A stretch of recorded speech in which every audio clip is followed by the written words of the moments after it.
The outcome of the conversation would decide actively the fate of many million residents of the kingdom. Not just figuratively, literally. Life and death depend on this discourse. Therefore, this discourse has so much potency. Arjun is the real life student, not the ideal disciple. Therefore, Krishna's persuasion has the cutting edge mastery. That's what happened with Arjuna as well. So the Bhagavad Gita is such a real and captivating story. Good evening, sir. So my question is, many times one's moral practices and questions of right and wrong become a major reason for his mental distress and depression. While one may be considered to be excessively concerned about moral and ethical matters, my question is it wrong to be so? And further, if one is if it is becoming a reason for his depression and other mental health problems, so where can one draw a line and deal with it in a right way? See, morality comes from the behavior of the society you are living in. Morse relates to the masses. The way masses behave, that becomes the morality. Ethics come from the accepted ideology of the society, or you could say philosophy, the prevalent philosophy. That decides what is right, what is wrong.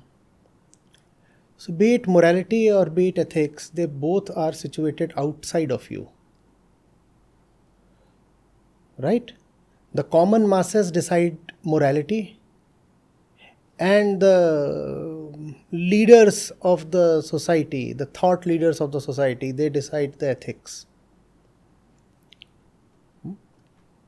The awakened person does not live by morality or the prevalent ethical codes.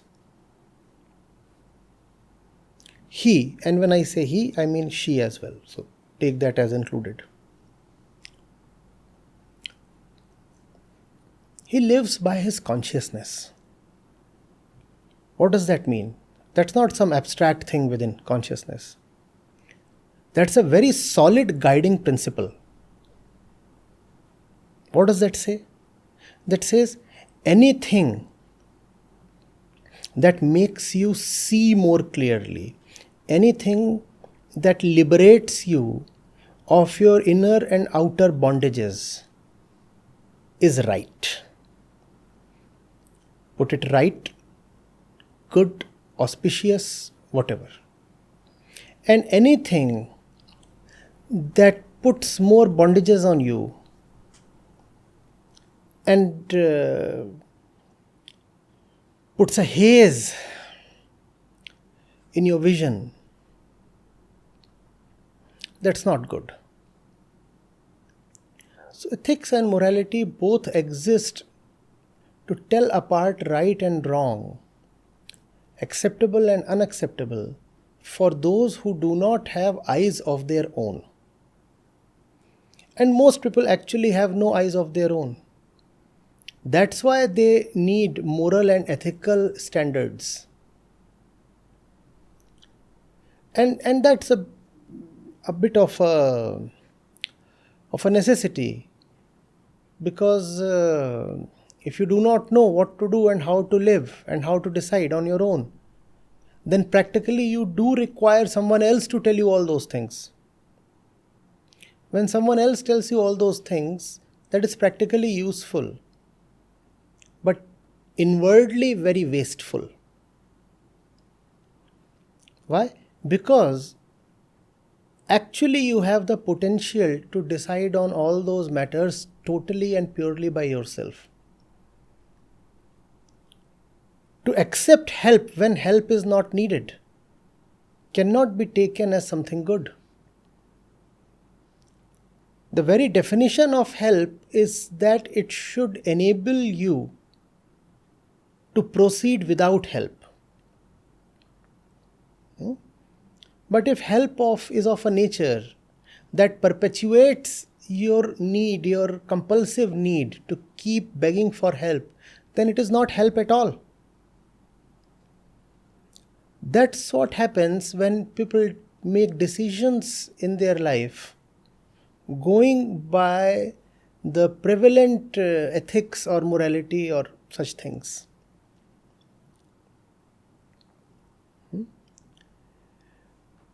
You ask yourself, who am I? What am I here for? And that which brings me closer to the purpose of my existence is good, right, auspicious, correct. There is no ethics in it. I know on my own, or you can simply call it inner ethics.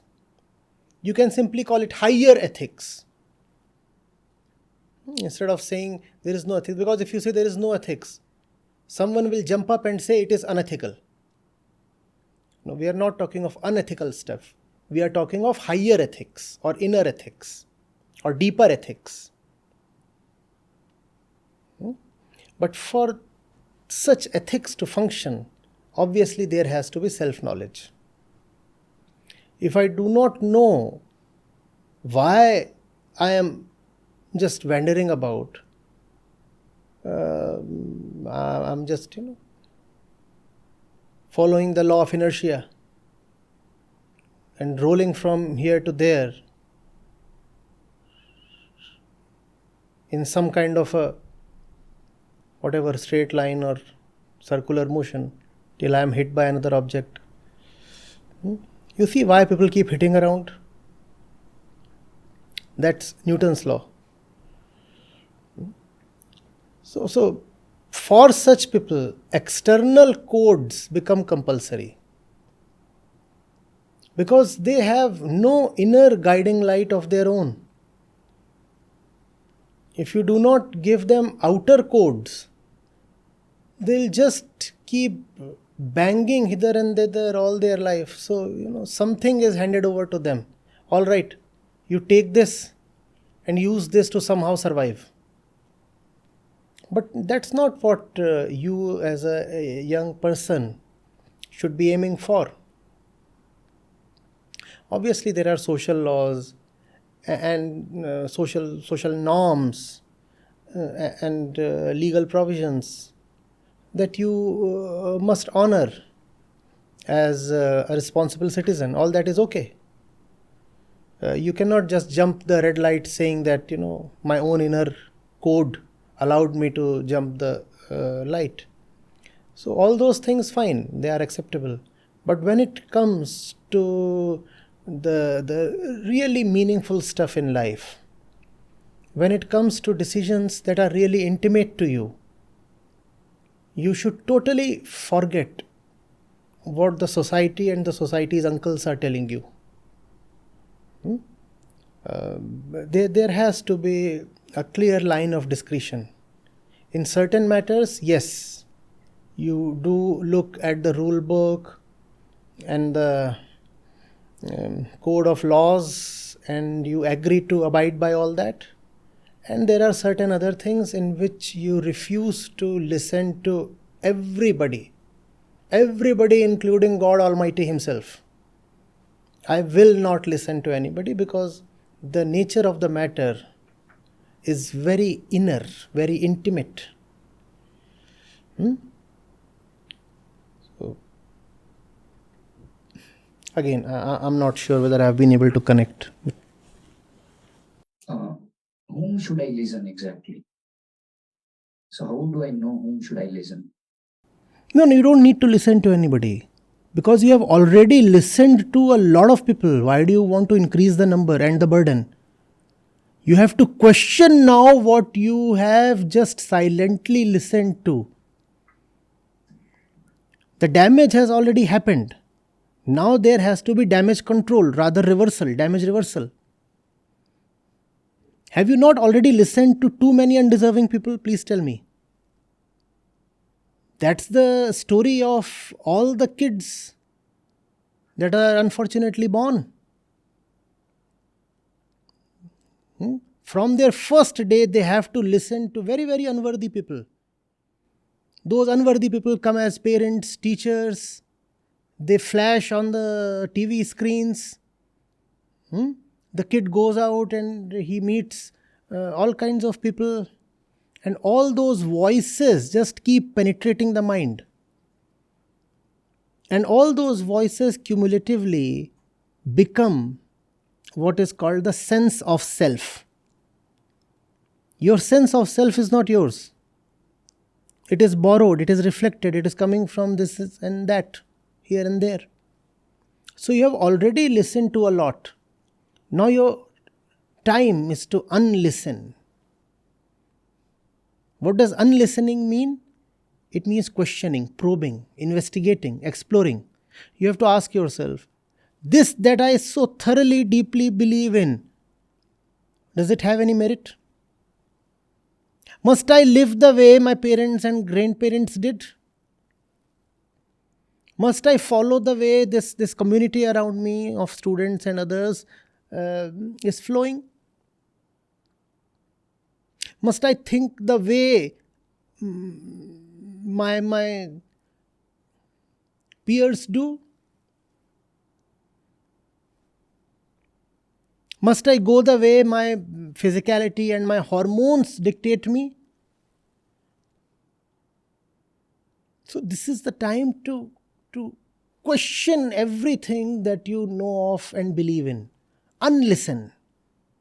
Unlearn. And in that there is freshness and newness and life.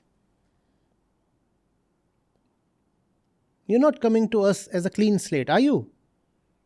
The tabula rasa was a fiction. You are a conditioned mass already.